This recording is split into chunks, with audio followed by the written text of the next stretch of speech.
gonna keep her moving on. I'm gonna run till I drop to the break of dawn. Never gonna stop till I see the light. I'm feeling high, my little lady. I'm gonna take it to the other side. You know I used to smoke too much. And you know I used to drink too much. Take a ride in my car, and you can get me high, high, high. You know I used to smoke too much. And you know I used to drink too much. Take a ride in my car, and we're gonna get real.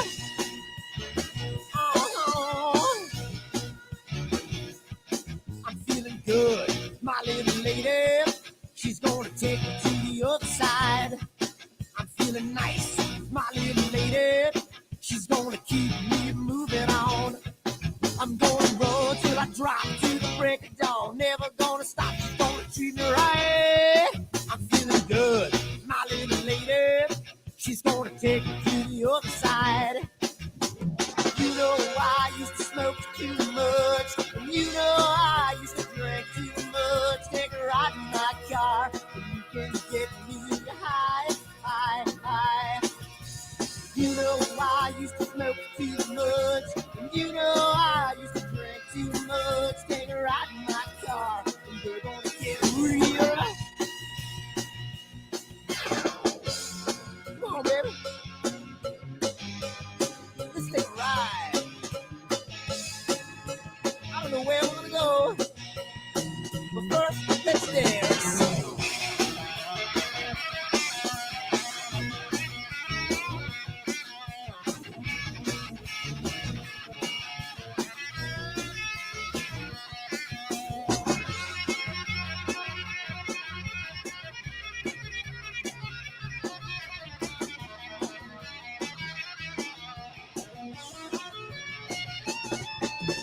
You know I used to smoke too much. And you know I used to drink too much. Take a ride in my car, and you can get me high, high, high.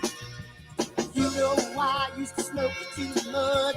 And you know I used to drink too much. Take a ride in my car, and we're gonna get real. Oh.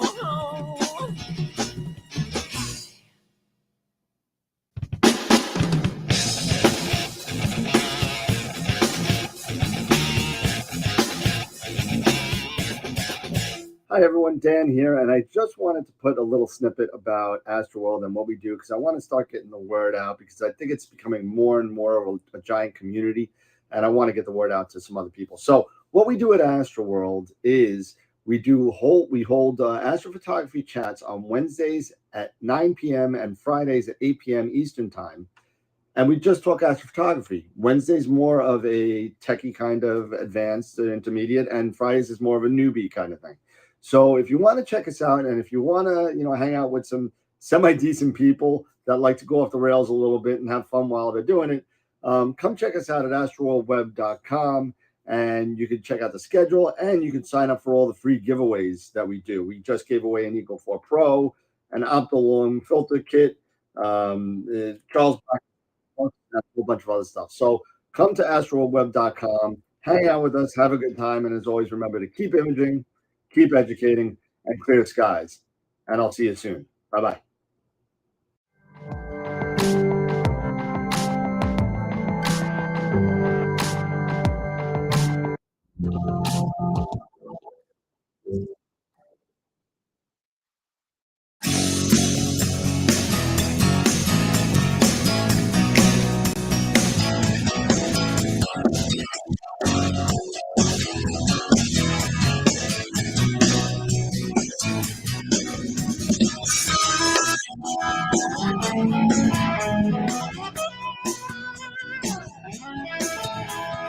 Deborah, things are becoming intense.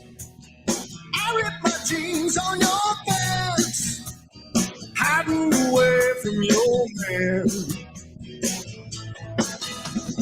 Oh, it's a passion. Oh, I tell a tale of 1,000 lonely days. Yeah, she's the real thing. Yeah, only I can make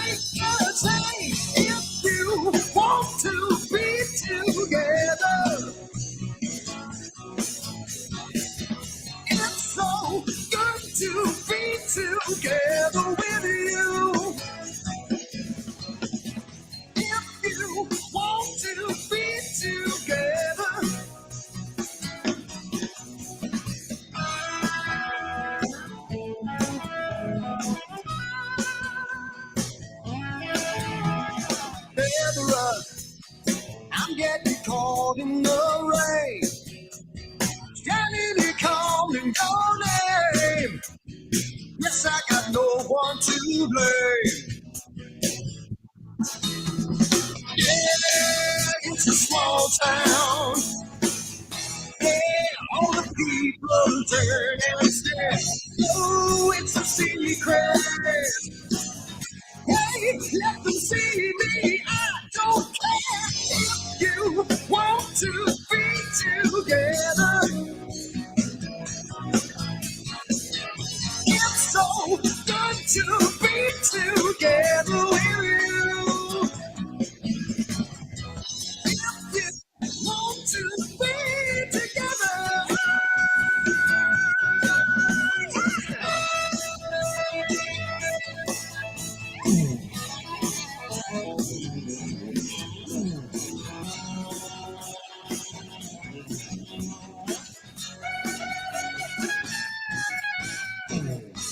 If you want to be together,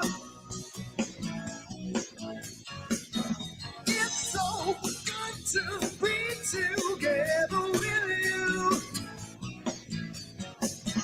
If you want to be together, say you want to be together. I'm feeling really good, but it feels so bad.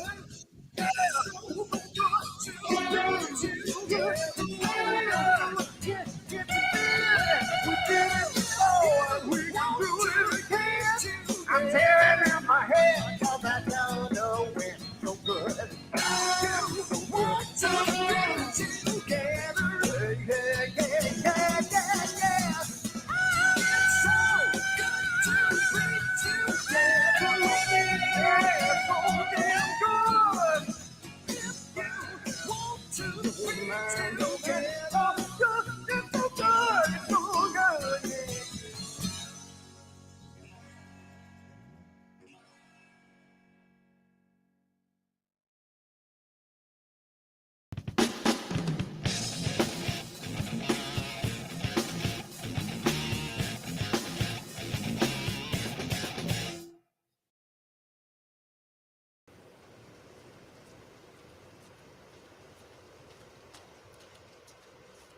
What the hell's wrong with my telescope now?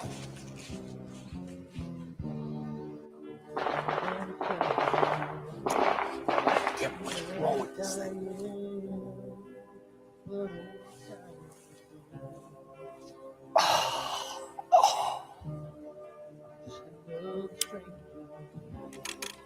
The lost Lone Ranger, can I break this spell?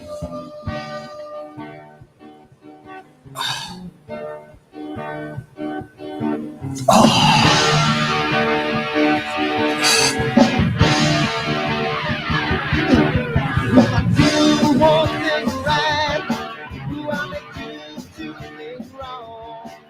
I want that fine line, who I will always take the fall. If I just do step, I can live from the right. I sleep all day long, and I'm dreaming through the night.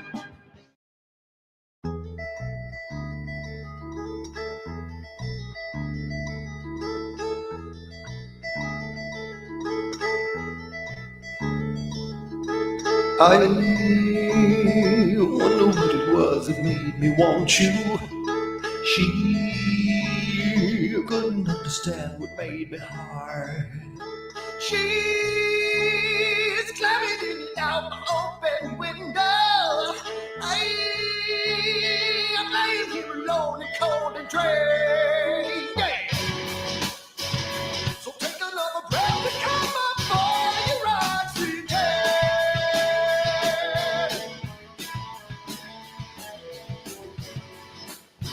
And now you wanna kiss the flesh and blood of every man, every man. And when the room is full and the wolves were held, she swam across the lake just to get to my head.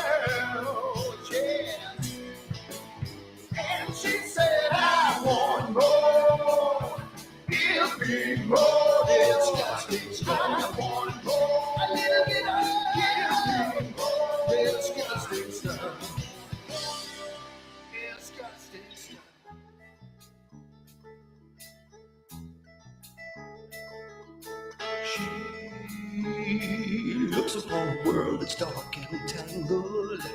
I, I never saw her turn her head and shame. She's coming down the open window.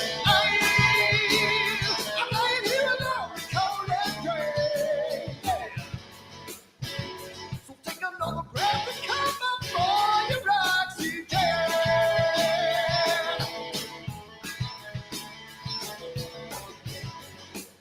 Hey, you know you wanna kiss the flesh and blood of every man, every man. Well, we all took turns and you swallowed the world. I never realized till you said we lost man. And she said, I want more. Give me more disgusting stuff. A little bit of disgusting stuff. Disgusting stuff. Oh, you're making me stop.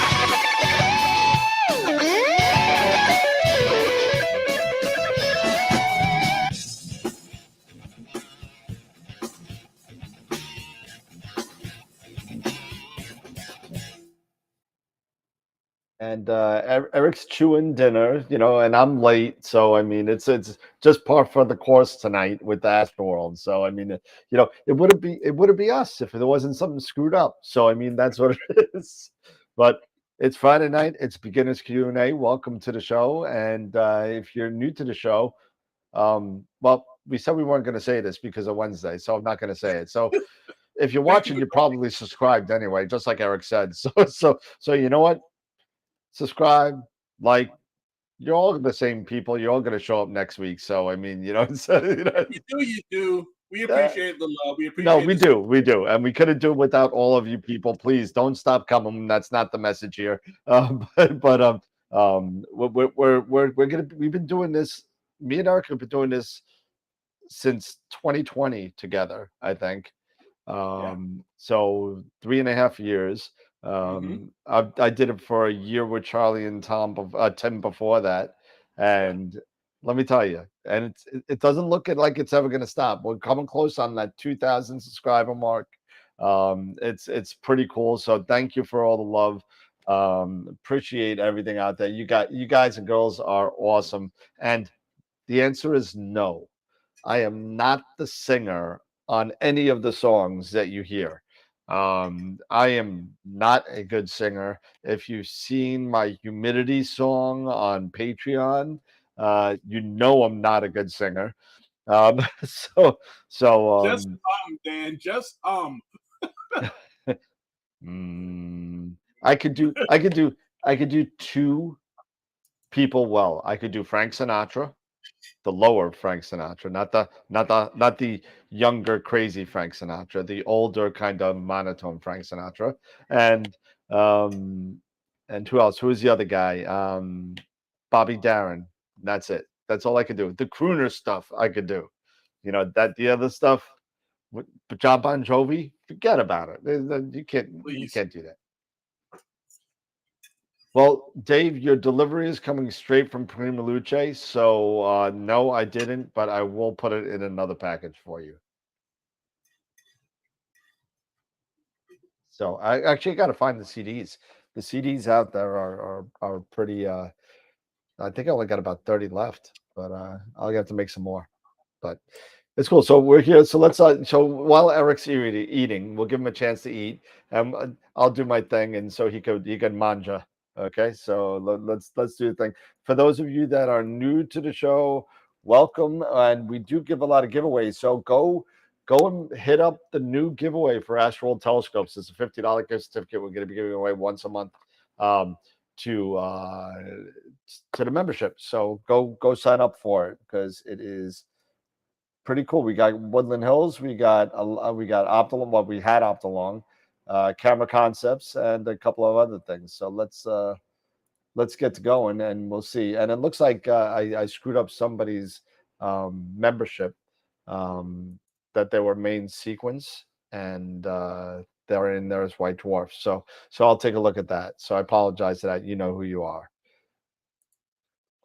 So we do have guests. So we do have guests. We do have sponsors that give us stuff to give away. So thank you to Woodland Hills, Cameron Telescopes, who gives us $50 gift certificates, and we give away a big one at the end of the year, probably like November. So maybe you get some early Christmas presents.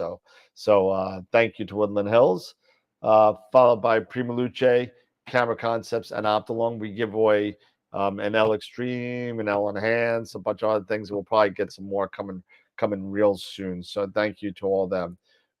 And of course, Masters of Pix Insight and IP for AP.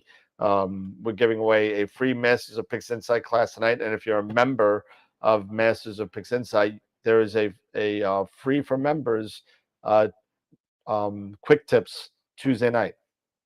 So go check it out. Let me fix this real quick because this is going to annoy me. Because when we moved Sean into the corner on Wednesday, and he's covering up some of the pictures. So there we go. We'll do that, and we'll take Eric off because nobody wants to see Eric eating anyway. So we'll take Eric off. There we go. So there we go. So and of course we couldn't do it without our member sponsors. Thank you to everybody. Sean, Bob, and I believe didn't do it yet. Um, I believe it was John G who made it up to the Off the Rails members, so I do apologize about that again. Quasar members, John, Dr. Hassan, and Chris said if you're not a member and you want to be a member, please go check us out on Patreon under AstroWorld TV, and you can become a member and get some. I'm going to start putting up some new content up there, so I'm finally getting a chance to do that. Black Hole members, Red Giant members. These are all people. These are all members who have joined us on either Patreon and or YouTube. So Patreon gives you a lot better perks. So go get some decent perks, T-shirts, and all that stuff on Patreon. Protostar members, and July 29th is Helena Cochran. Helena's going to come on and hang out with us from Helena's Astrophotography. I'm looking really forward to getting that. And looks like that Charles Bracken will be coming back on in the summer. Dr. Sass is going to be coming back on in the summer. So it's going to be a lot of cool people coming back on for another trip around the sun. And if you're so inclined to go check us out on our other social media platforms, feel free to join us on YouTube, Discord, Twitch, Twitter, Instagram, and Facebook. So thank you so much for that. And then I don't think I have a button. Oh, I do have a button for a 2-up. Oh my God. We use it so often these days that there we go. And live. And there we go. And Eric's done eating. So I think I timed that pretty well. Or Eric ate really Eric either ate really fast or I spoke really slow. I'm not sure, but I think I was on target. So yeah, I snarfed that down. It was good though. Hey, good. Yeah, I just had some chicken marinara. I had chicken wings. So there you go. So it was like a honey jalapeno. Pretty interesting. Yeah, sweet and spicy. Yeah, it's like Charlie answered. Someone get a haircut? I didn't get a haircut. I got a lot of them cut. Yeah, homemade. My kid made it.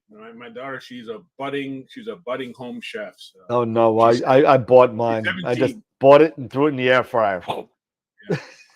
She's 17, so she's getting ready to be kicked out the house soon, college and all that. So she needs to be able to know how to survive.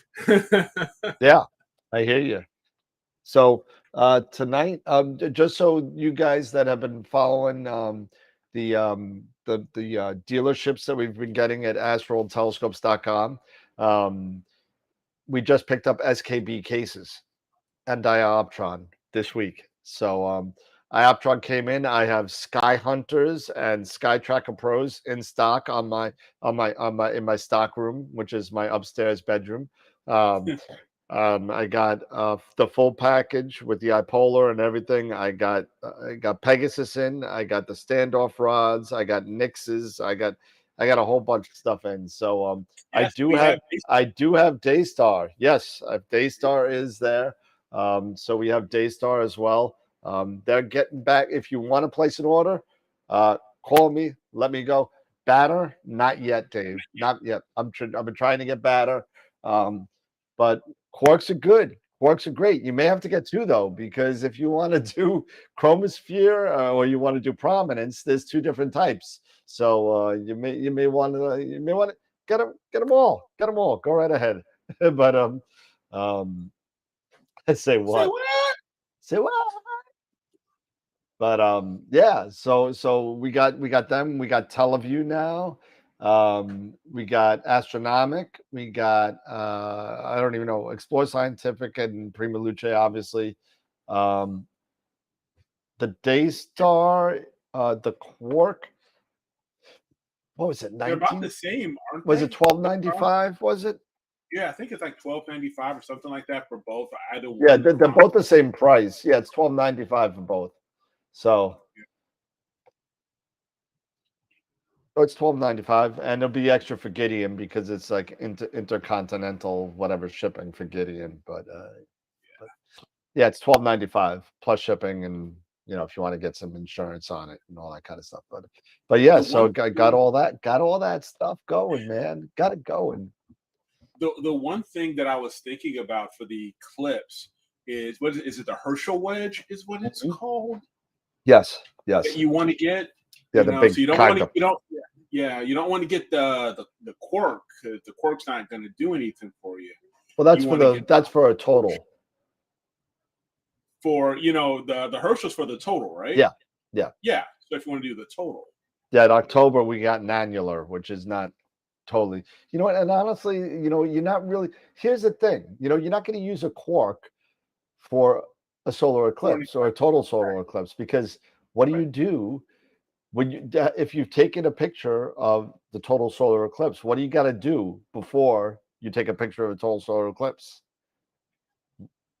You know what you have You to don't do? have to take it. Don't you have to take that all off Yeah, and you then got to take it all off. So then try to refocus again or something like that? yeah, so and when you only have a minute to 3 minutes of totality, you don't want to be messing with that. That's why everyone does it in if they're doing it in HA, they have a separate scope for that. You know what I mean? Just to get the prominence or whatever. You got to take the filters off though. That's why people do white light, because when totality comes, the first thing you do is you take the thing off and you start taking pictures. So um So yeah, what would that's what I be was saying, better? Dave. So, Multiple scopes, absolutely. yeah. So what would be better? Would getting the Herschel be better, or to just get a simple white light filter For a and just put the total, white light? Yeah. you just got to remember, with the total, you don't need a filter for totality. You don't use a filter. Right. So, but I mean, as it's moving, as it's getting, as it's moving and getting closer and closer to totality, you should still use the filter until it gets to that point, shouldn't you? Oh yeah. Oh, absolutely. That's what I'm saying. Absolutely. So, that's Yeah. what I'm saying.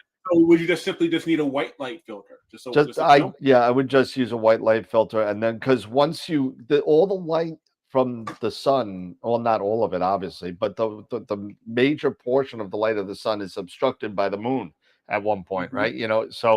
So yeah, Dave, I agree with you, but but Which would be a good thing, yeah, yeah. because you have to do all that. So yeah. So you take it, you're gonna take pictures. And now one thing I've seen, you do lose focus. You do lose focus. And I proved it because I was in focus with the white light filter on, and I was so excited taking the picture that when I took it off, all of the prominences were out of focus once I took the the the the white light off. Mm-hmm. So was it I don't remember if it was a glass filter or not. It might have been. And that definitely does affect focus because it does refract the light in a certain way. But get a regular white light, pop it on, pop it off. Yeah, Uh, just get a simple like the simple white light film, like to Dave's point, like get a Mylar, get like Yep. the Mylar film or something, Yep. and then slap that on there, and then have it with it, maybe a cap sized or something that can simply just slip on and slip off, and then you can simply can quickly do your focus real quick. And make sure you have the right focal length for the total solar eclipse too, because for the next one, I hope I get pictures of it, or else I'm going to be doing a lot of traveling. I use too much focal length because I forgot about What is What's that? best? What is the best? Anything under 100 millimeter or 100's probably too small to me. I would say anywhere between like a red cat and a 400, somewhere in that area.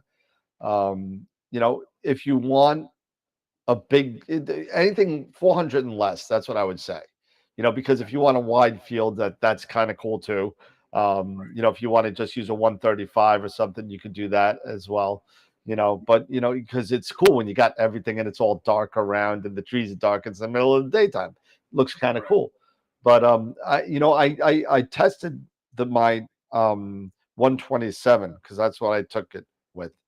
And I took the picture, but I couldn't get any of the streamers because I was so tight in, I got good prominences, albeit they were out of focus, but I got some good photos.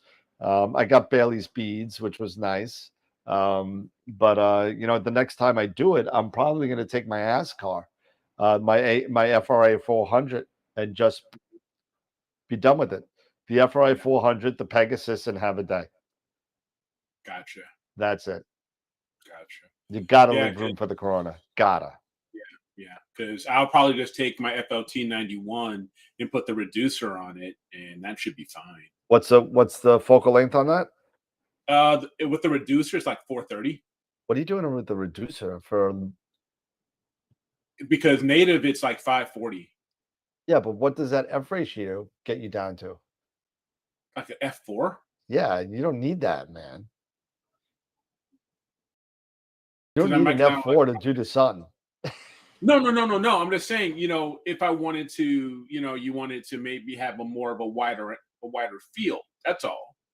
Not for the speed necessarily. I'm wondering how that's. I mean, f4 is pretty fast, so you got to really look at you need to test that before you. I would have to test it out. Yeah, and see what your exposures look like.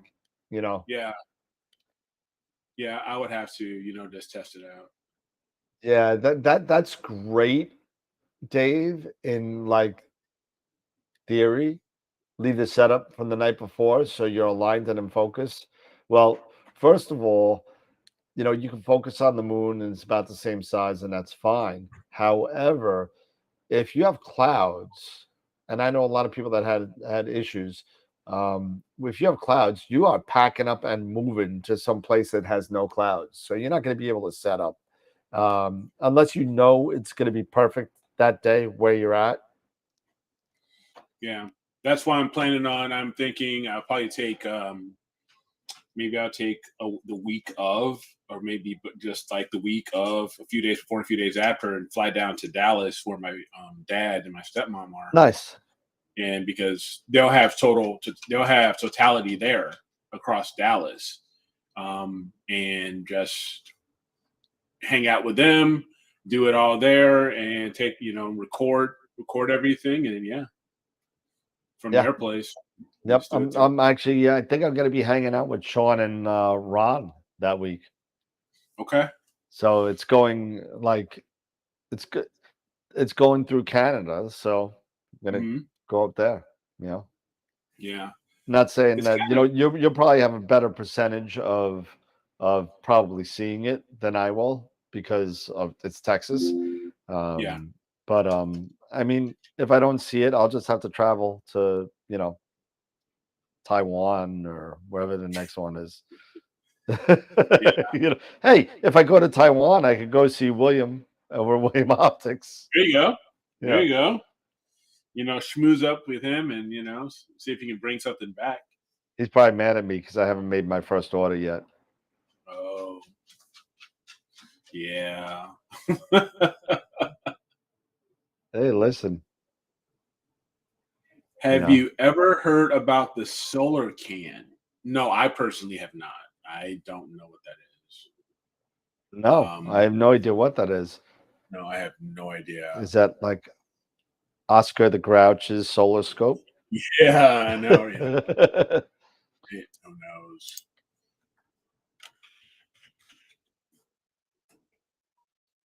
Oh, we'll do that Use afterwards. solarography camera. It's a camera. It's a solar can.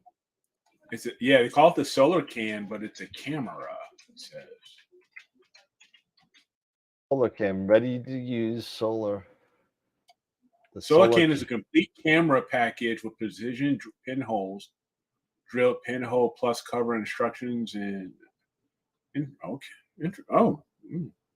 Alrighty then. It looks like a beer can. It does look like a beer can. But where's the camera? Yeah, it's only 15 pounds. What the hell? This can't be any good. Yeah, I mean, it's who knows. I just want to buy one to see what it is. Yeah, it's a pinhole camera, so that's what it looks like. You know, Dave, yeah, an all sky camera may be kind of cool, you know, if you can get it, if you're in the right spot and set it up, you know, for the eclipse and just do like a time lapse and all of that. Yeah. And catches it. So that's kind of interesting. I never thought about, you know, the thought of an all sky. So yeah, you get a little piece of Mylar paper, right? Mm-hmm. You know, you put it right over that little dinky lens from, you know, from ZWO or whatever, and you throw that on there, and you put it on you just put it on a tripod, pointing that way, and then when totality comes, you just whip off the paper, and then put it back on when you're done. That's it. Yeah, sure. No, but that would be kind of interesting to use an all sky. I've seen people, you know, who have all skies, and they, you know, sometimes they'll have YouTube videos, live videos of just their all sky, you know, just running, you know, and it's been pretty slick. Yeah, you know, the funny thing is I have somebody like that. I think it's like Wisconsin Astronomy or something that I subscribe to, and I get notifications every once in a while that they're online. You know, I hit the bell and I get the notification. And I'm waiting to find out something other than a picture of their closed off dome, because that's all it shows me. Whenever it says they're online, I go and all I see is the dome from the outside and it's closed. I'm like, what the hell? There's nothing there. I'd rather see the inside of my bathroom than, you know, you know, at least it's different every time, you know? Yeah. So what I wanted to do, and Dan and I were talking about this, what I wanted to do today was to take time to show AstroPixel processor for those who aren't familiar with it, and show the integration process and get, you know, your feedback, your thoughts and opinions. And Dan, while I'm running through this, I'll be sharing my screen. So if there's any questions or anything like that that people want, just let me know. Yeah. But I thought it was kind of cool. So those who aren't familiar with AstroPixel processor, or a lot of us call it APP, it was developed by a gentleman named Mabula. I can't pronounce his last name. He's from South Africa. Yep. He's from South Africa, and it's pretty amazing. You can purchase it two different ways. You can rent it for, I believe it's just around $60. Yep. Or you can purchase it for, I want to say $160 or around $175, around that. I think you're right. Astro. It's something about that. Yeah, but you can actually go to astropixelprocessor.com and check it out. But yeah, so let's go ahead and go there. Yeah, so it's 165 euros. So So with 180 US, yeah, something so like with the that. exchange rate and stuff like that, so it's probably around 180. And they're on Holy crap! version They have 2. an APP workshop on location for 2,500 euros. Wow. 2,500 euros? Yeah, I on didn't. location. They'll come to you. It No, they won't come to you. says on location, Yeah, or but no, you have to go to them. It's go to 15 them. participants. Okay. But they'll come to, like, you gotta have 15 people, 15 to 25 people. So it's like up to like $100 a person, let's say, but it's minimum 2,500. So Okay. they'll come for an astrophotography group, and they'll come to wherever you are. But holy cow, 25. I mean, it's worth it. Don't get me wrong, but So developed by Aries Productions, and you can get a trial. It's a 30-day trial you can sign up for. You can rent it for a year for $60, maybe about $75 US, or you can purchase it for 165 euros, which is probably about 180 in US. And they're currently on the latest. Their latest version is 2. They're on version 2, and you can simply download it. And yes, they're on version 2 right now. They have their beta release out right now, which is beta 9. But their latest stable version, I will bring that up here. And it comes in 3 separate. It used to be one large piece or application.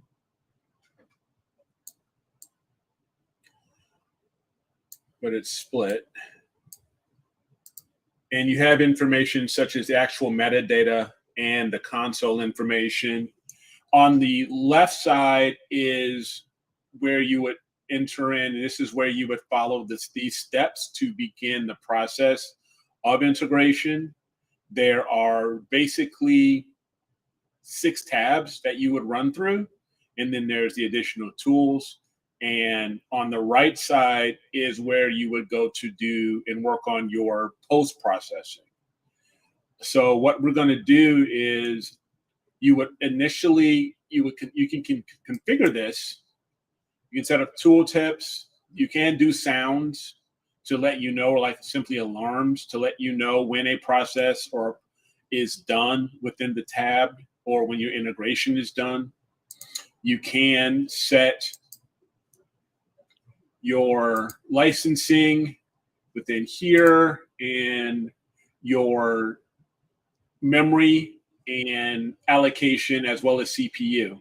You can set that all right here on the left side. So now, first thing you will need to do is, once you have all of your data, your calibration frames, your lights, everything you need, you will set up a working folder. So this one here, I'm been working on. I'm going to work on M101, and I simply will create another folder. I call it APP, and this is the working folder that I will use, subfolder that I will use. And you start out with tab 0, where you would select if you are using a one-shot color camera. You can, under the pattern, select the bare matrix of your respective sensor. Like with ZWO, it's RGGB. If you're using monochrome, that your pattern would be basically supported. You have different algorithms that you can select. The most common one is the adaptive Airy disk. And if you hover over any of the information or any of the tabs, it will give you information about the different algorithms or different pieces of information, and give you a small tutorial of what they can do. Now, if you are using a one-shot color, for example, you can select, and if you were using such as a dual or multi bandwidth narrowband filter, like say an NBZ, you can do an adaptive area disk if you wanted, but you can also either select these different settings algorithms, such as for dual narrowband HA03 color or mono. You can extract just the hydrogen alpha data or the O3 data. And usually if I was going to be doing something like a Hubble palette, I would do the mono and then do the channel combinations and use the mono data algorithm data for my S2.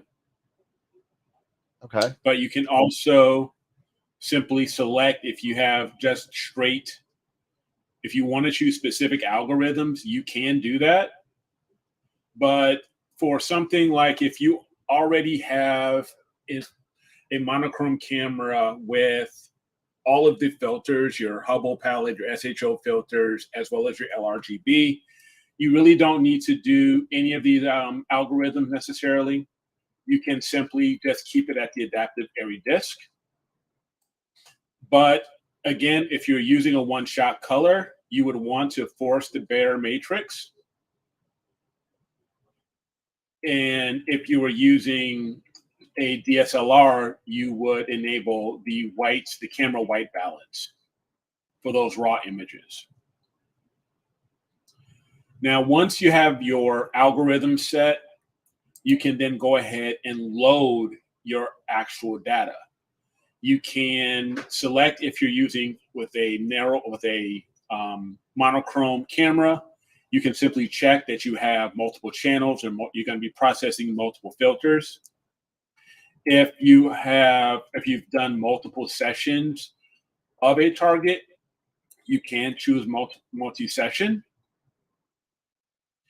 And if you've already done your calibration frames, you can auto detect those masters and those integrations. You can also add already processed or integrated data into your data list down here below by choosing other or processed. Now, what I've already done is I've already loaded my lights, my flat frames, and if you choose lights, you will simply choose your lights, for example, and let me go here to my lights. And if I go to M101 here, my lights, and say I have blue, I would select all of these. There we are. Click open. And then you would choose the respective channel for that filter. Okay. I'm not going to do that because I already have these loaded, but you would choose that respective color. If you were using one-shot data, you can choose if you were using, say, a UV-IR filter, you can simply choose RGB, or a ultra high contrast or light pollution filter. Or you can even actually type in your own custom channels as well. So like NBZ or anything like that if you wanted to. Okay. You would do the same thing for your flats. Your darks, you would enter in those darks. Your dark flats, you would do the same there as for your bias frames. Now, what happens then is during step 2, the calibration phase, which I'll step over to, it will begin to build out those master frames. So if you are already had master frames, if you were doing multiple targets, right?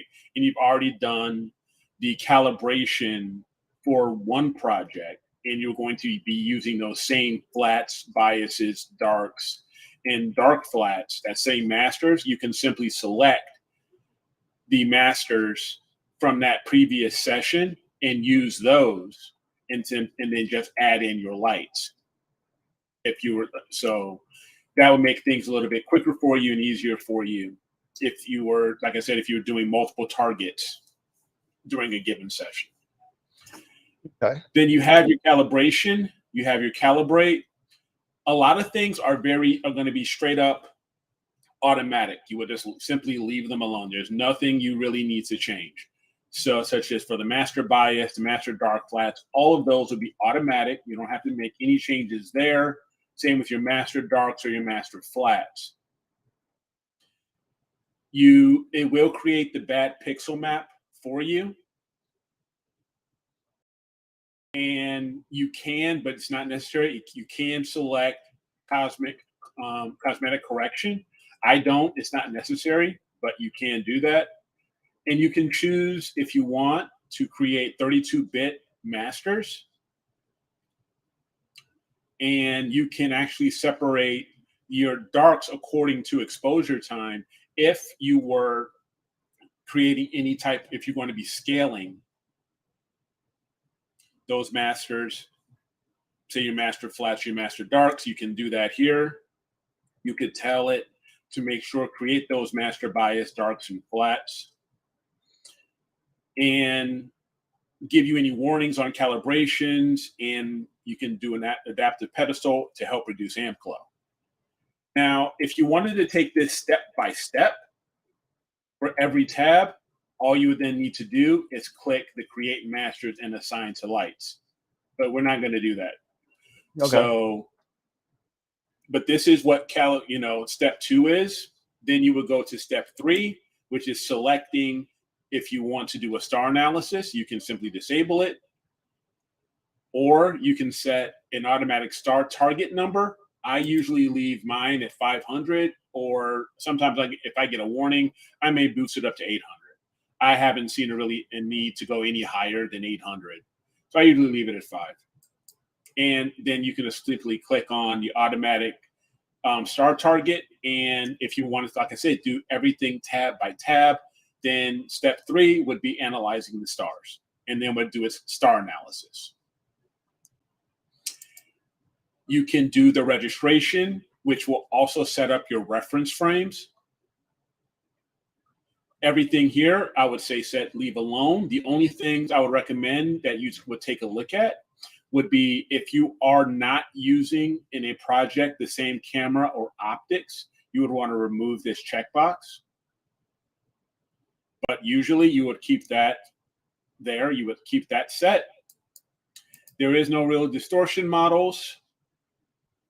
Your registration modes, this is where a lot of things are really cool. So like say if you are doing mosaics, you can do that registration mode. You would simply select mosaics. Or if you're doing a comet or just simply a single star like you were capturing simply Vega, you can do that. Or you can just do no registration. And then again, everything else, I usually leave it default, like say projective, and then start registration. And then it would begin to go through its process of the background signal to noise ratio. And with the star analysis, it would measure your full weight half measure of those stars and their shapes. Step 5 or tab 5 is a normalization. I would leave this alone. You don't really need to do anything here. You would just simply select this. You can check neutralize your background and then click normalize lights. And then it will begin to normalize your light frames. Then finally is integration. Integration, you can choose to integrate per channel, integrate all at once, or do both and integrate per channel and all. You can select how many or what percentage of the lights you want to stack. So for me, I usually go down to maybe 95%. That way, based off of its scores, it will grab, because it does give quality scores based off of the information and data that is calculated. And it will make those decisions based off of the scores, which would be the ones would be the better to be integrated and which ones, the lower scores, would not be integrated. Integration would be automatic. And the weights, and if you did do this other than automatic, you can, such as you would maybe perhaps choose maybe median, and then do how do you want your integration weighted? You can do it by quality, signal to noise ratio, noise, star shape, density, or exposure. But I want to say starting in 2.0, a lot of the automatic settings are perfectly fine. You really don't need to change anything. You can set normalization correction. You can set it to certain degrees and how many iterations. And it does give you, like I say, information on if you want to learn or know what the normalization correction is and what it entails. You can read that and make decisions on if it would be beneficial for you or not, and how many iterations. Multi-band blending, I usually leave unchecked. And when it comes down to your integration, you can choose drizzle integration and the kernel type. And if you are going to do drizzle, you would change your mode from interpolation to actual drizzle. And if you're using a one-shot color and you have undersampled data that has been properly dithered and you want to drizzle that data, you would simply choose the bare X-Trans drizzle. So those are your two options. And with me using the Schmidt-Cassegrain and the 533, there's no need for me to drizzle. So I will leave that alone. And now all I need to do is click integrate. And once I click integrate, all of the other tabs will begin their process. So it'll go through the calibration, the star analysis, registration, normalization, and finally integration right there. If I didn't want to integrate, but I want to normalize or do anything from 5 or 4, I can go to any of those and it would do everything up to that tab. But since I want to go ahead and do everything, I simply go ahead and click integrate. It asks me what is the name of the object. I'm going to put it in M101.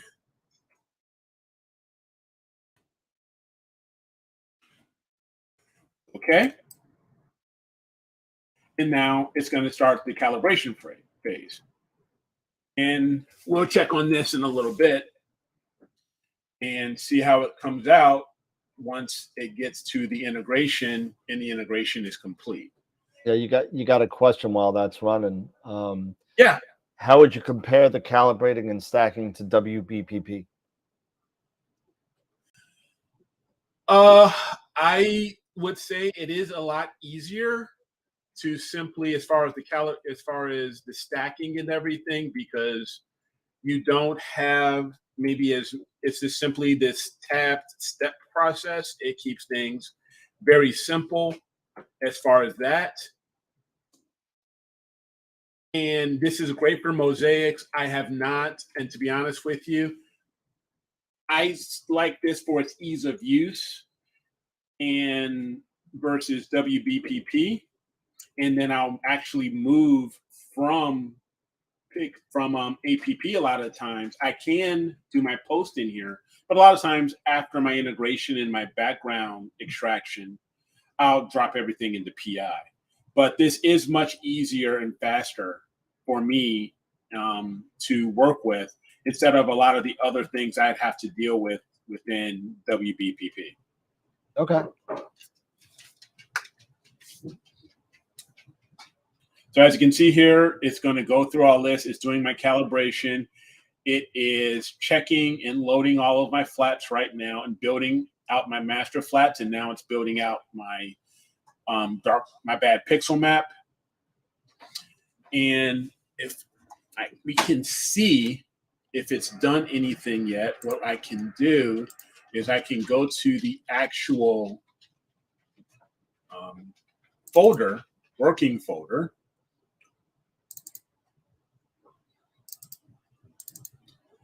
And as you can see, it's already built those master frames. It's already building. It's in the process of building those master frames. My master bias here, the bad pixel map, all of this is done now. Now it's going through and it's doing the star analysis and it's measuring those full width half max measurements.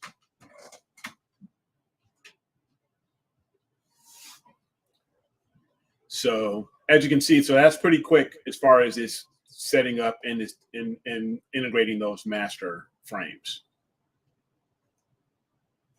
All right. I mean, it doesn't look as bad as I thought. It's just I'm so used to PixInsight, where literally I group things up by night and I just flop them all in there and just let it roll. Yeah, and here, like I said, choosing multi-session, you can drop each session or each night. Yep. And let it, and then select those particular sessions and then let it go. Now, as you can see here, down here at the bottom, it's already giving me information such as my number of stars and density, starting to give quality scores and registration information, and those full width half measure minimum and maximums, the relative shapes and absolutes. And now it's going through its normalization process, which is where it will check the background and the SNR noise. And let me see if I can hide this here for a second. And now that that's all done, now it's actually starting to integrate. There's a good point here. Mike said that you're not using OpenGL. Why? It usually speeds up the process. For me, I have no reason. As far as no reason why I'm not using it, it's just I haven't.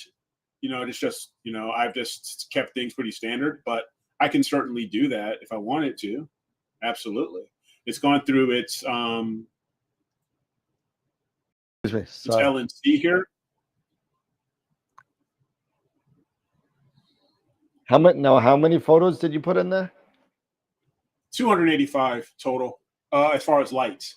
285 lights and 150 of flats, 90 darks, 90 dark flats, and 60 bias.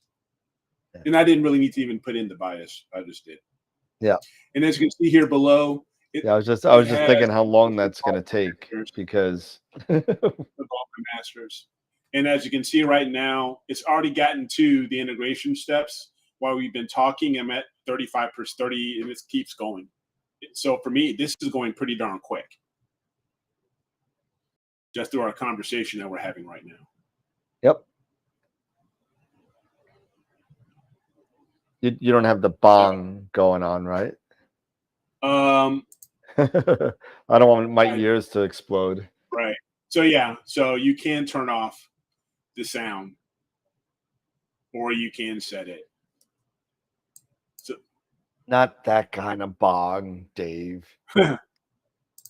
So right now I'm at 78. I'm at 78%. So as you can see, it is going relatively quick.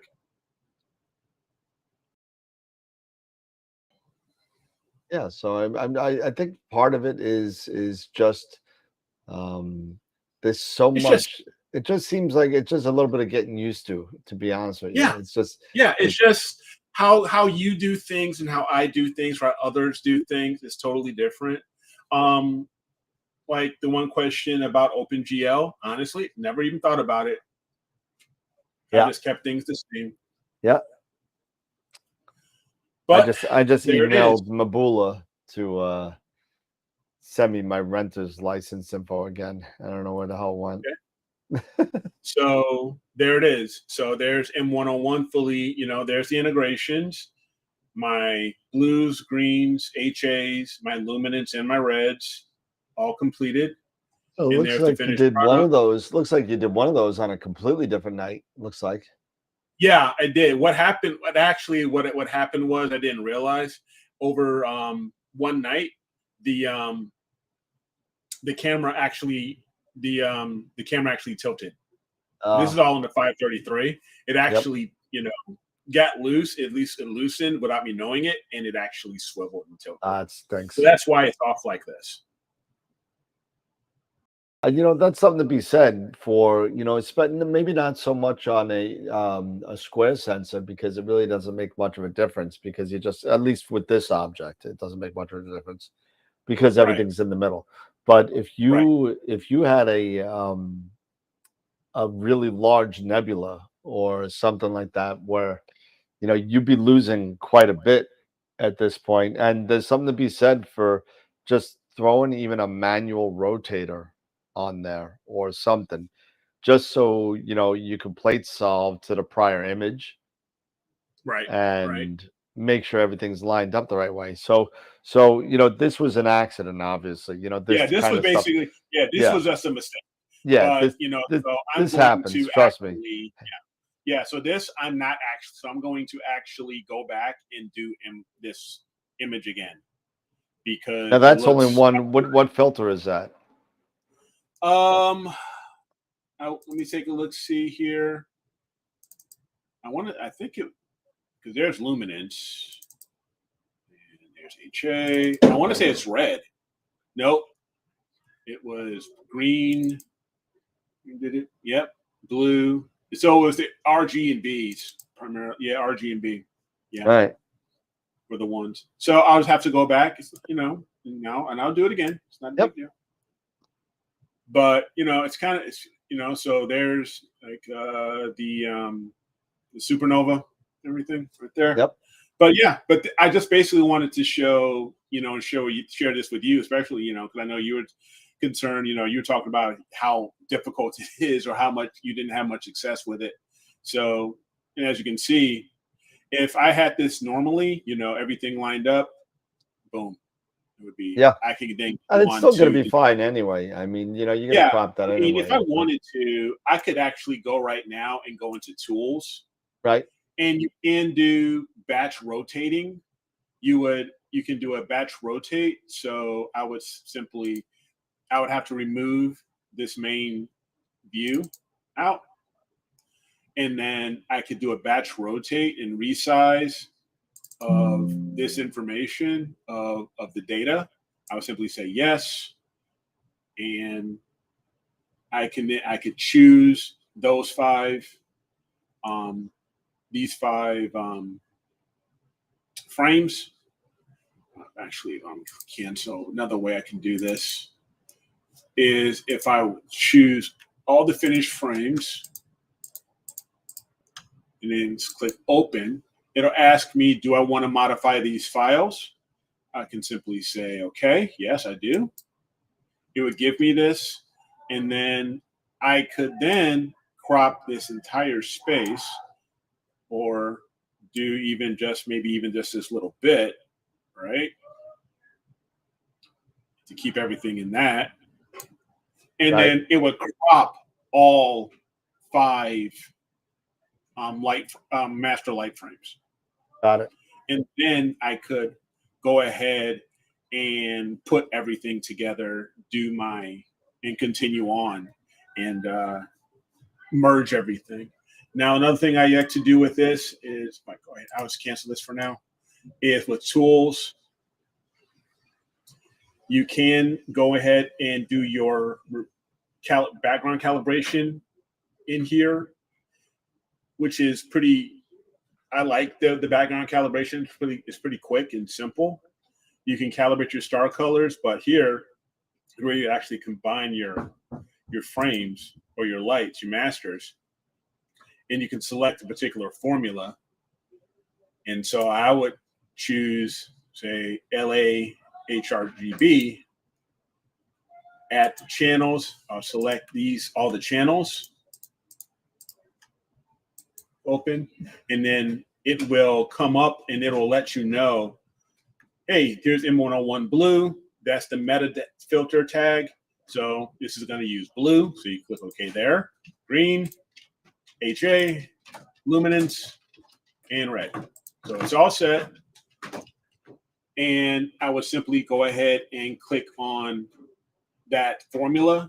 So here is the LHA RGB. The first one, it usually has 2 different types of formulas. And then simply select and then recalculate. And there it is. A lot of times, or if I wanted to, I could choose the other one, just do a new formula. And then if you see here, it changes the measurements. So if I went back to HA to the first one and click new formula, you see how the bars have decreased or changed on this formula. But if I went to the second one and selected new formula, how they've increased and how they've changed. And then I can do a recalculate. Or I can simply do an HA RGB formula, and it'll just basically just not use the luminance right now because everything's down to 0. And now you can do a recalculate. And that gives you a bad idea what it will look like.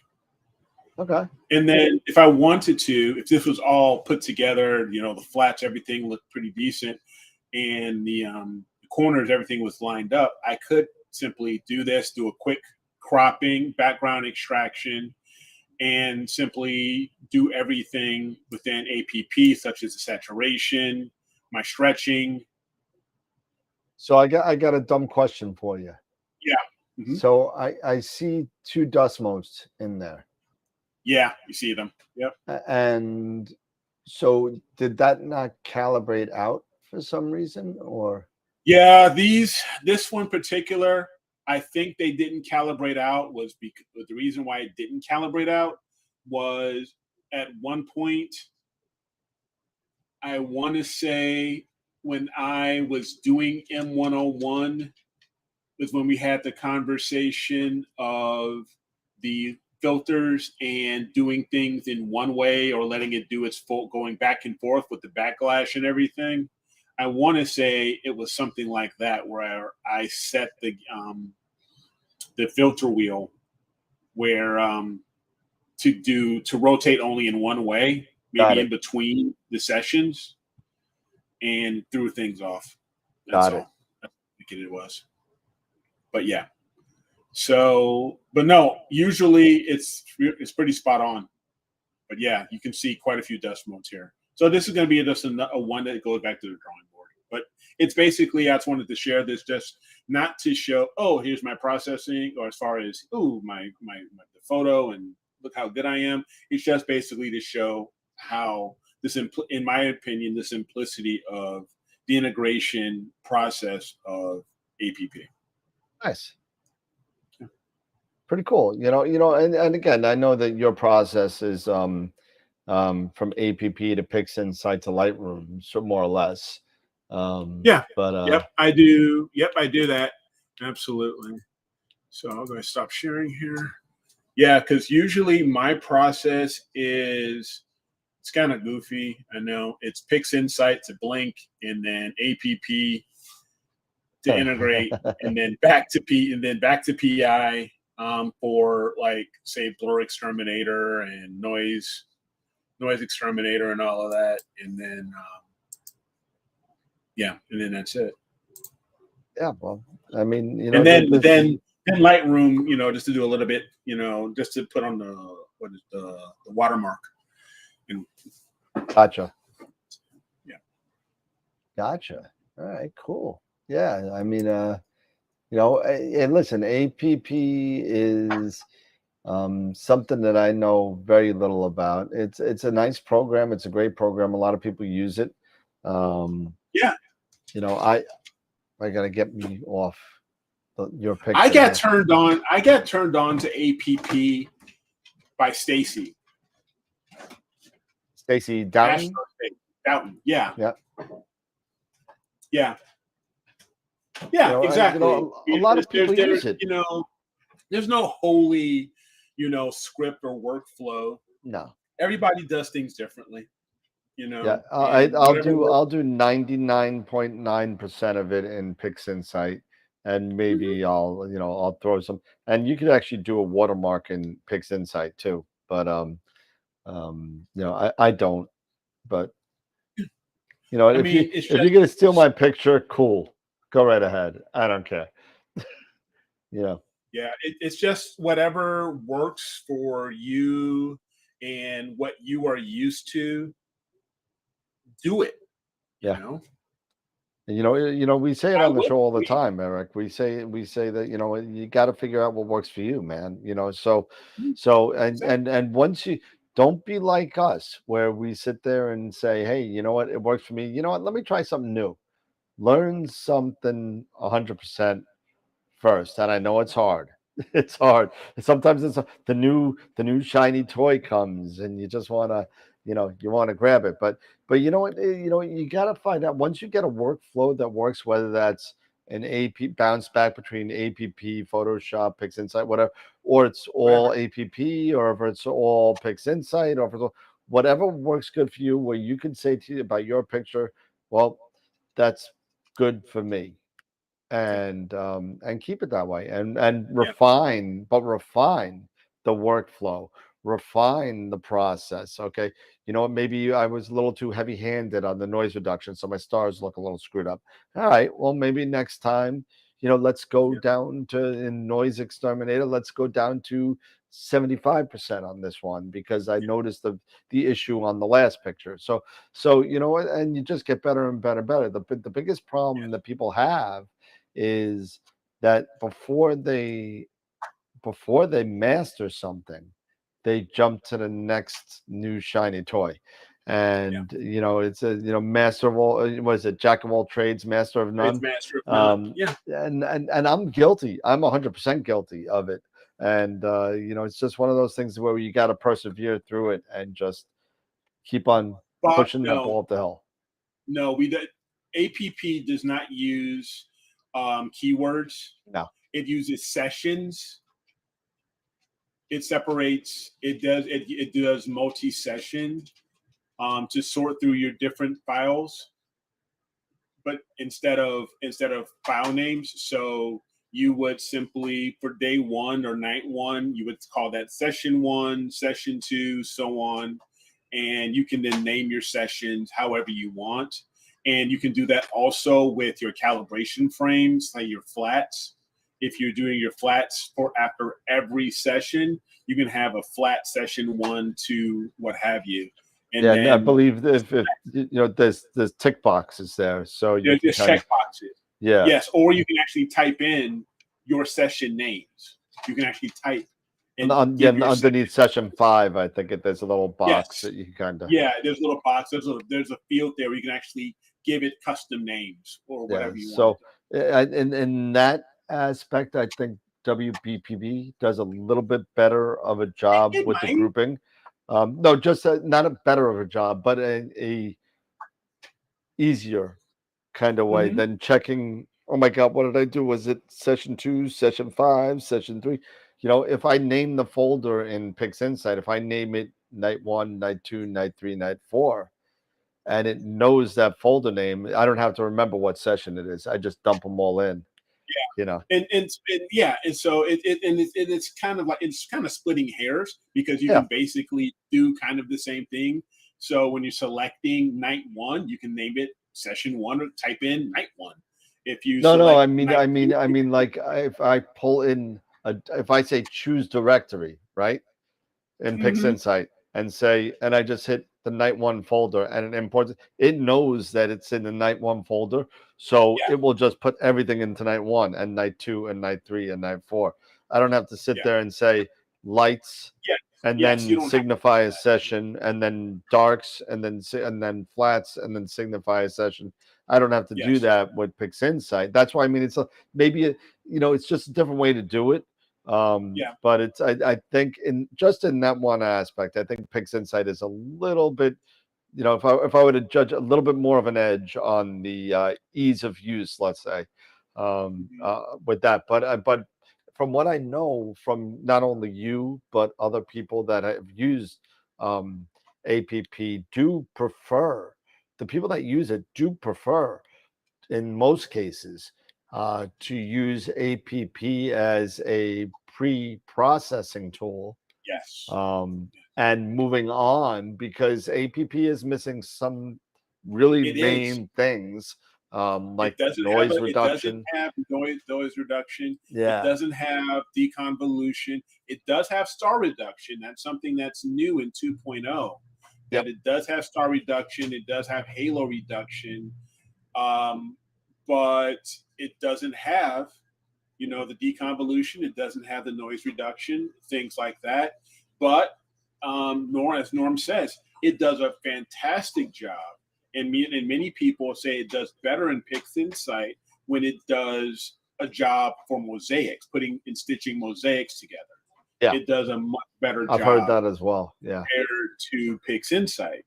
Well, it's a lot So easier too because all you do is hit mosaic and yes, and it takes care of it. You just got to load up all the yes, files. But I mean, and then maybe something to be said for the way that APP does their yeah, pre-processing sequencing. preprocessing, right. And So I mean, both, and I'll be honest, there have been times where integration hasn't worked out for one reason or another in APP the way I was hoping, but I would move and I would try PixInsight yep, and it would work better in WBPP. And the opposite. I have tried starting out, with WBPP, and things didn't look correct or didn't look as well as I thought they should. right. And I would do the same thing in AstroPixel processor and it would look much better, and after it's being integrated. That, So it's, like I say, it's splitting hairs. It's whatever works for you, whatever you're used to using, go for it. Which is one of the reasons why I would love to have Dr. Sass on, oh, he's is coming. because He'll be back. oh yeah, I know, because he uses it. I wouldn't say uses. He uses almost exclusively, but he does use other pieces because, as we just said, APP doesn't have a lot of things that you would hope it would have. Well, they're really necessary. They're necessary, yes. I So there mean, are things you need that noise reduction. You gotta have. I you mean, don't do. get me wrong. What people. Yeah, and I'll bring this up a little bit. It's a little bit off the beaten path concept here, but a lot of people, especially newbies, get confused because you know what? When you go on the specs of a camera, especially with ZWO or some of the other, even QHY, when you have the specs of the camera and it says read noise and it says like 0.3 electrons per unit, whatever the hell it was, or 0.2 or whatever it is. The read noise isn't really the issue anymore. Read noise used to be a big issue because you had registers in CCD cameras where it actually would move stuff in through a analog to digital converter to make a picture, and it made a lot of noise because of that. That's not an issue with CMOS. Okay, the issue is still thermal noise, and they don't really no camera people I know really talks about thermal noise as part of a stat because it's too variable. It's too bad. There's too many things that could change your thermal noise, your ambient temperature, your time of exposure, all these types of stuff that you go in there that create thermal noise doesn't happen. And you still need to be able to sit there and say, hey, I need to take my darks for 5 minutes or optimize them and I'll take 10 all night. It doesn't matter. But you got to take a look at these noise issues. And the read noise isn't what's being corrected in noise reduction. It's thermal noise. And Yeah. I think that's what some people get confused about. When I first started out with this whole journey of astro imaging, and I was looking for something beyond deep Sky Stacker and watching Astrostace and finding APP, it for me, it was, wow, this is awesome. You know, it looks like it's so easy to use. And for me, it was. I mean, for example, and I almost pretty much at the very beginning, I would say between years 2 to maybe 2 and 3, my second and third year into getting into it, I was pretty much using AstroPixel processor and Lightroom, maybe a smidge of Photoshop, but it was primarily APP in Lightroom, because in Lightroom that it does have a noise reduction tool. Okay. In Lightroom, and it does a fairly decent job. You just have to, I mean, you can overcook in Lightroom the noise. You know, you can overcook it severely if you're not careful. All of a sudden, you got nice little black holes in every star. Or it's just, or it looks so plastic. It really does. It really, really does. So you have to be careful. But for the longest, for at least 2 to 3 years, that's all I was using was Lightroom and AstroPixel processor. Yeah. Yep. I mean, I got to be honest with you, I started with, I think I started with Images Plus way back a long time ago. Mm-hmm. And then I saved up a lot of money when I was younger, and I bought Maxim DL4. You know, that was like $400 back then for Maxim DL4. It was a lot of money. It was like $395. You know, and then I used that for quite a bit, and it got a little bit annoying because it's kind of like one of those things. Like, you ever have the book for Microsoft Office, and it's like this Bible that's like this thick, and you're like, I'm never gonna read this. It was like the same thing for Maxim DL. It was more for you know, troubleshooting, or you read as you need, and that's what it was. But I did all that, and then I guess I said, screw it, I'm going to go to something cheap, and I went to Deep Sky Stacker for that. And then, of course, it's cheap. It's free. It's free. And then I had a Photoshop subscription. Cheap and free. And I had Photoshop CS3, 4, 5, and 6. So I used 3 for a little bit, and then I went up to 6, and I stayed with 6 for a long, long time. And I did the layering, the masking, and stuff like that. And then finally, PixInsight came out and made things a lot easier for me. So PixInsight came out, it was like boom, boom, boom, and that's that. One of the coolest things, and that I got a lot of awesome feedback from, was when I first started doing Astro with Eric, and one of my first videos was my processing and color combination of the HSO of the SHO of a one-shot color, and I did it all in APP and it was just basically using bar, you know, just, you know, these you know, percentage bars, and just a little smidge here, a little smidge there, and, you know, just tweaking, and then, but people got a really big kick out of that because it was something that Astrostace first shared, and then I took it and I did it, and I got a lot of really cool feedback from my M16 at the time. And I mean, it's just that the RGB color tool was one that was just really, really cool to use, because you can move things around so much with the color palette to get it to where you want it. It was just really, really slick. Okay. I know Gideon's talking on Discord regarding a pixel math expression to reintroduce the stars. Now, I know that Russell Croman talked about this. regarding how to do it the right way. And I'm sure that if you Yeah, watch our video, there is a special way if you're using his there blur was something. exterminator.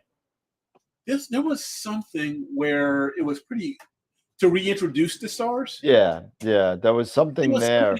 really, really, really simple about you would have it was a simple star plus starless. No, he's having problems with that. That's he's having an issue with. There's another way to do it, and there's something you had to do with the stars, and he said something regarding that. Like I forget what it was, but you know what? I'll reach out to Russ and see if he, Yeah, I know that he went into it on our show and on Sean Nielsen's show.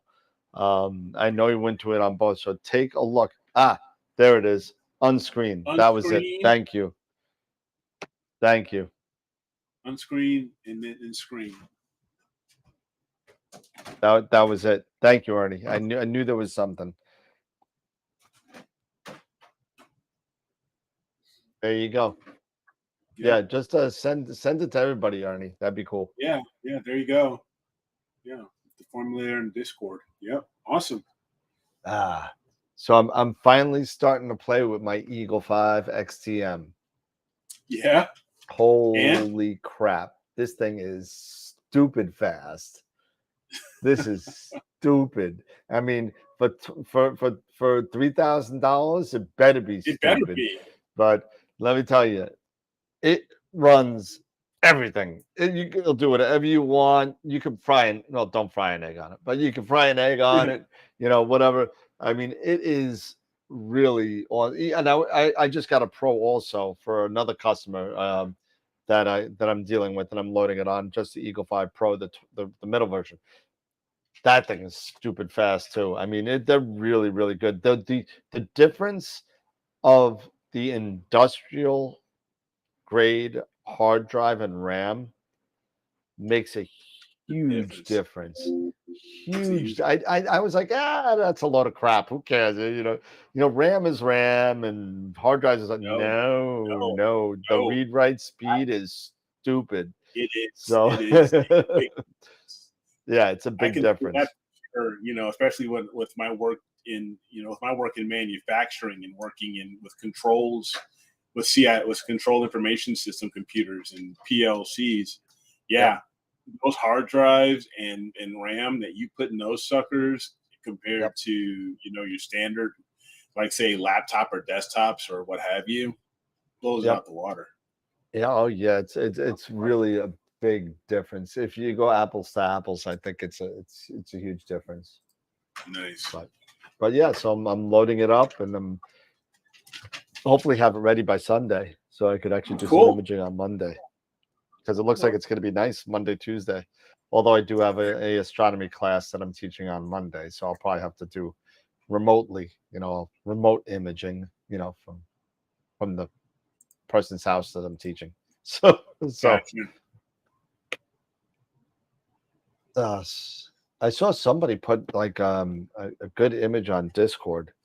Somebody put like 20, yeah, Gideon did 15 hours on the North American. Looks pretty nice. Did a good job. I could actually show that real quick. I Wow. could throw it up. Okay, so I just got my email from my Optron. The Uh-oh. tune-up, tune-up service is 300. They're replacing two bearings. Here it is. See service log below. RA worm bearings rusted, replaced. Periodic error with original RA worm bearings, 15 to 20 pp with multi-period. After cleaning and worm ring, bearings replaced. PE was down to 11 to 15 with good shape. Deck worm cleaned, bearings were okay. RA axle was loose, that was adjusted. Zero Okay. searching was okay. All boards checked were good. Jack clips of the deck and HC cables were bad, were replaced. Guide emulation, excellent. whole thing with shipping and handling, $418. That's not bad. And ease of mind. And that's what it is. Yes, ease of mind. It's done That's by the the biggest thing. professional. Yeah. That's the biggest thing, man. It's ease of mind. That is done by the professionals. I mean, just basically, I wanted an RA polar cover. You know, that was extra. That was like $50. But just the bearing, just the initial, just $25 in parts. If I didn't want that rear cover, that would have been basically it. And then shipping and handling, boom. I would have been at $325, and then the shipping and handling $375. They do a good job, man. So that's good. Done. So sweet.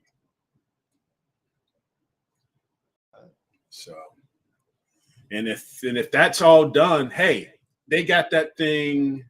What, 10 days Thursday? Ago? No, they got it Thursday. A week ago. Yeah, so a week ago. Yeah, and they're done. So no. Yeah. No, they got it this Thursday. They got it yesterday. They got it, I believe. Hold on, if I want to confirm this. Let me go back to my email. Currently, mount was received on the 15th. It was yesterday. Yeah, that was yesterday. So they did it one day turnaround. Nice job. At least it wasn't anything bad. You know, there was some stuff that needed to be done, but but boom, there you go. There it is, and I can have it back, you know, by sometime, you know, this time next week. I have it back. So I'll take care of that after the show. Check this out. There's a picture from Gideon. Oh, nice. No, I like that. North American, right? Oh, yeah. Pretty cool color. I like it. No, that is. There was another one over here. This is Dave Schaefer. Oops. Little HOO. Make it bigger. Norm said, no, I didn't hear this. So a little birdie told me that Software Bisque had a little fire. Anybody hear of that? No. No, not yet. No, I haven't heard that.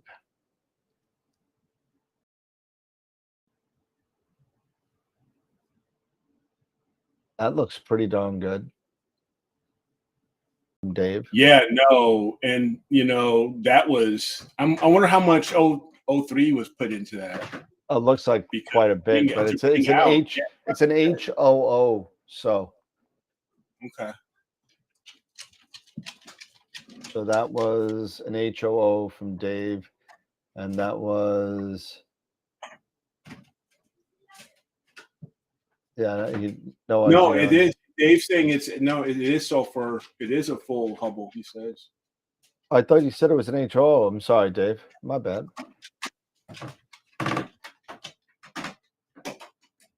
Seems like. Yeah. All right.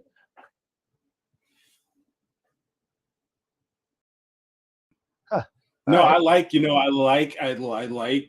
how if you spend more time grabbing that 03 for targets like that, as well as the Crescent Nebula, you know, to get those halos and those areas around it, I think that's time very well spent, you know, to grab that data.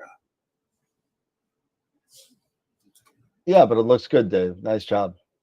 Yes, nice job. I wish I had the time to actually image. I can't even get the pictures a week up. Speaking of which, Eric.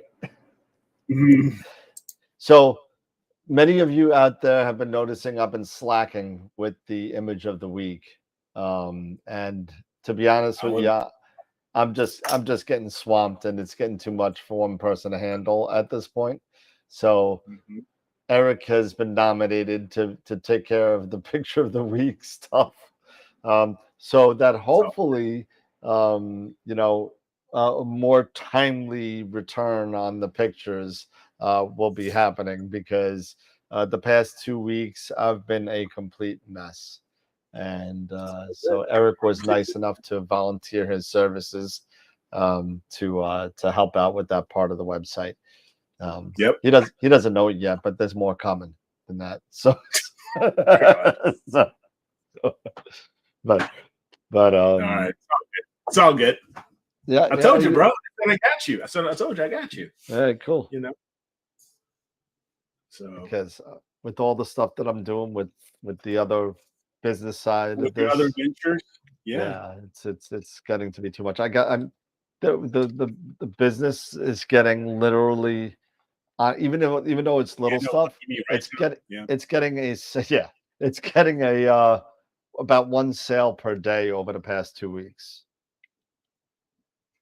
So, but it's little stuff for right now. It's like dovetails and it's starting out. So it's starting out. Yeah, absolutely. A lot of fun. But yeah, great job with the APP demo. No, my pleasure. I know we were talked about it, and I wanted to, and I've been hoping to share that for a while. I think that it's a pretty simple, it's just, in my opinion, it's just a simple process. Just tab, and go. Everyone's saying, "Lucky you." Yeah, lucky me. Lucky you. It's like, pretty much you get to the point where, hey, where's the image of the week? Text Eric. I can say. I know. Which way is it? Which way is it? Nope. That's basically what it would be. So, but hey, it's it's a lot of stuff. It's a lot of stuff to take care of. You have a lot of things happening right now. So I'm plus teaching classes. It's a lot to do. So this is the least I can do. I appreciate it, man. Don't worry, I'll make a list. I know. It's all good. Awesome. I don't know. You want to do a Masters of Pix Insight wheel and then let's do it. Call it a night because anyone can start off. Hey, listen, if anybody wants to help with the website admin stuff, there's nothing in there. So I'll be happy to make people admins to the folder as long as you know what you're doing. If you don't know what you're doing, I'll kick you out. Not a big deal.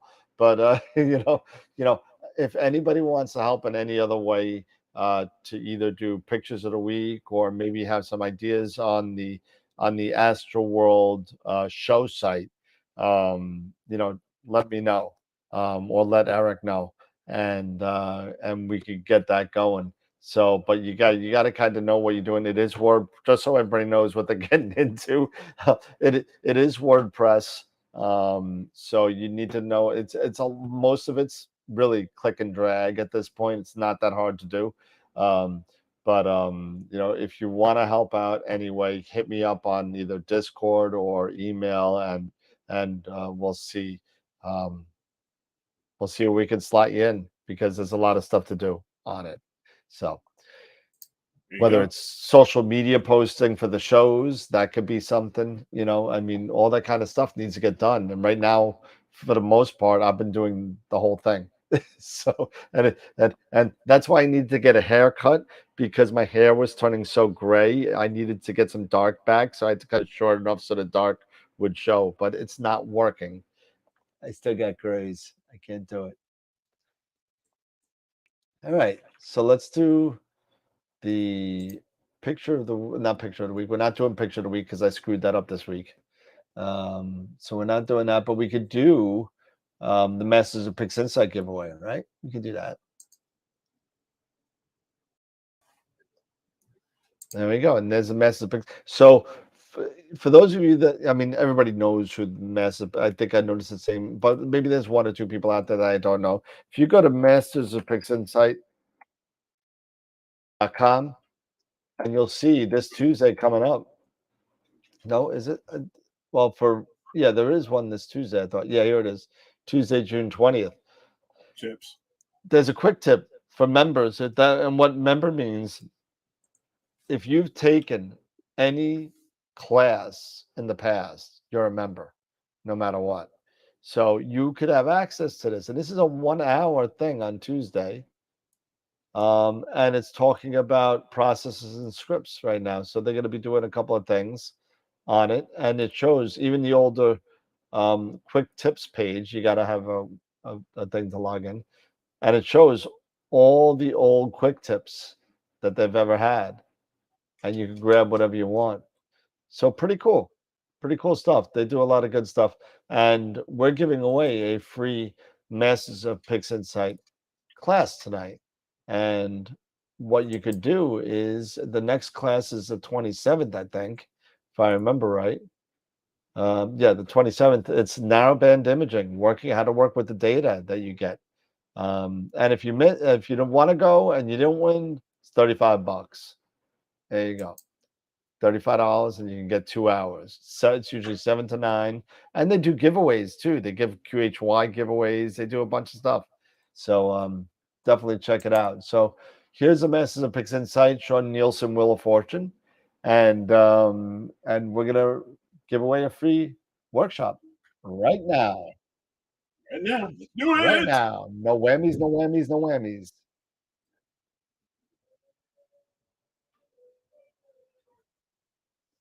Scott, that name looks familiar. Scott Schneider. So, Scott, I'll send you an email with the Congratulations. instructions to get your free Masters of Pix Insight workshop. Nice. Congratulations to Scott. And there we go. 2 up and live. There we go. And that's that. And we didn't know whether you'd be here. So yeah. Yeah, Tom won 30% off his QHY. Yeah, I mean, there's a bunch of free stuff that they give away. 30% off of 268. That's like, that's like That's $500, $600. nice It's a lot of money. Yeah. Ernie won $100 opt along. See? One of the people that I teach astronomy classes with won a 30% off, and she didn't use it. Oh. I said you should have just sold it to me. You should have just gave it to me. Yeah, that's just lots of money just out the door. Yep. All right. That's too bad. Yeah, well, it's 9:40. You want to call it an early one? Yeah, we can definitely call it an early one. One of my fun things, I think I told you this, is that, but now that the Sim 60 will be on its way soon, but I actually set up the AVX on the pier. I got a little creative to get it mounted and set up on the pier. I don't want to know. Actually, and hey, everything, it's locked in, it's steady, it looks fine, but yeah, it's got like 4 coat hangers through screw holes, and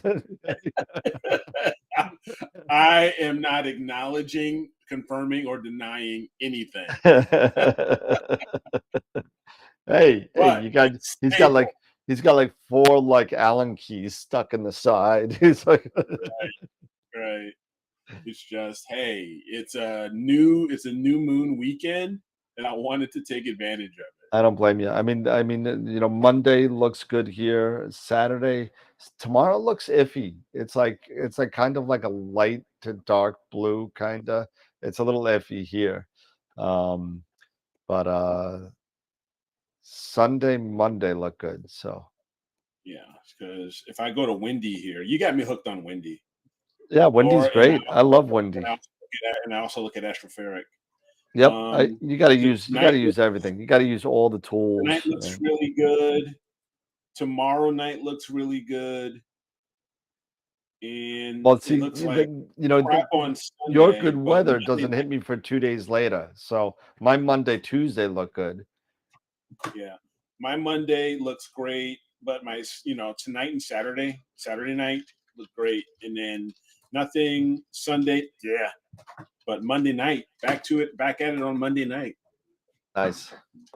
Well, I put my rotator on my camera, and my little mini rotator, but I put that on. I just happened to have enough back spacing to fit it in, so I threw that in there. So it's gonna be good. So Yeah. Yeah. I mean, Starlink's great. I mean, the AVX, I got a lot of nice images using the AVX, so I yeah, can't complain.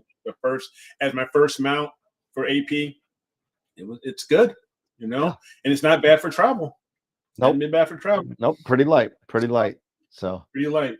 But to all the fathers out there, yeah. happy Oh, that's Father's right. Day. Father's Day on Sunday, right? Father's Day is on Sunday.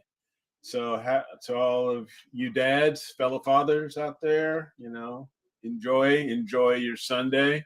Yep. I got a brisket flat and chuck roast to make burnt ends. I'm gonna make burnt ends out of a chuck roast. You know, I got 2 slices of pepperoni pizza and some garlic knots with mozzarella. That's calling my name. So I am a I'm a dog poppy. I'm not a regular poppy. I'm a dog poppy. So I'll be doing that. U.S. Yes, Open eat a weekend. lot. Yep. Yep. Primetime golf. Yeah, so eat a lot. Absolutely, Norm. Burnt ends is meat candy. that's I'm what telling I you. call it. It's good. Yo, burnt ends is good, man. I'll eat that. That's for I'll sure. eat that, That's and I'll eat raw. I'll eat raw like hamburger meat with some salt on it. okay. Okay. Yeah. Eric's like, "What the hell are you Okay. talking about?" Sure. All right. We used to do that all the time. We never got sick. Yeah. Okay. I'll Maybe leave got that some to you. mad cow disease, maybe, but other than that, all right, everybody. Yeah, yeah. Oh Dave, yeah. Hey. enjoy that eagle. Enjoy that Yes. eagle. That's coming. It's coming. It's on its way, man. I gave you the tracking number. It's on the way to your house. You're gonna love it. But So, everybody, but yeah, all right. no, just have a great weekend, Yeah, everybody. And just enjoy the summer. Enjoy the summer weekend. absolutely.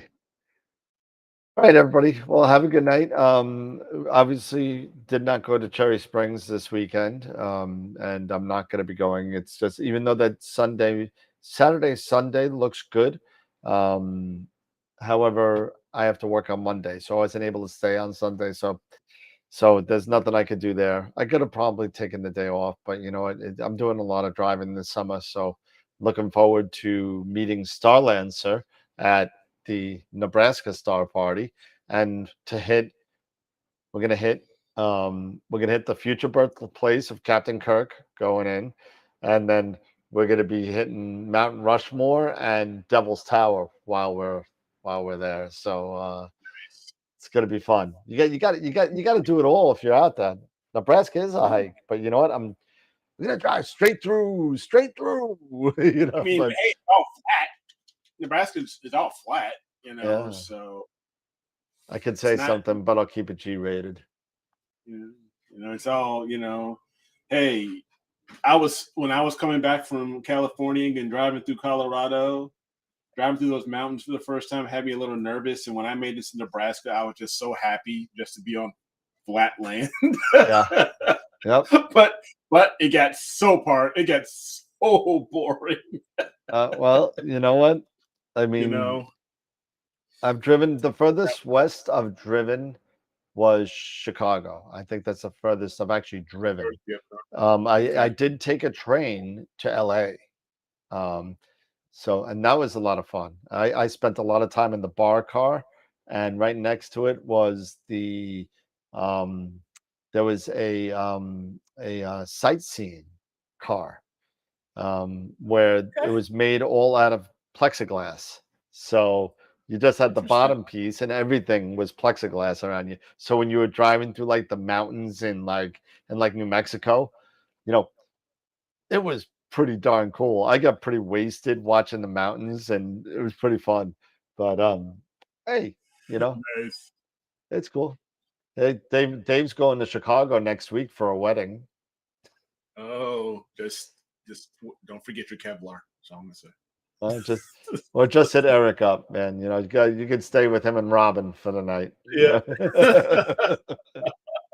I'm kidding. I was born and raised in Chicago, so I can say that. But Yeah. it's all All right, everybody. good. Well, Yeah. time to go. Dave, have a safe trip there. And Absolutely. Have a safe trip. yeah, we'll see Enjoy everybody yourself. after another Dad's Day, and we'll see everybody Wednesday night for another one. Yeah. Clear skies, everybody. Enjoy your weekend. Have fun. Everybody have a good night.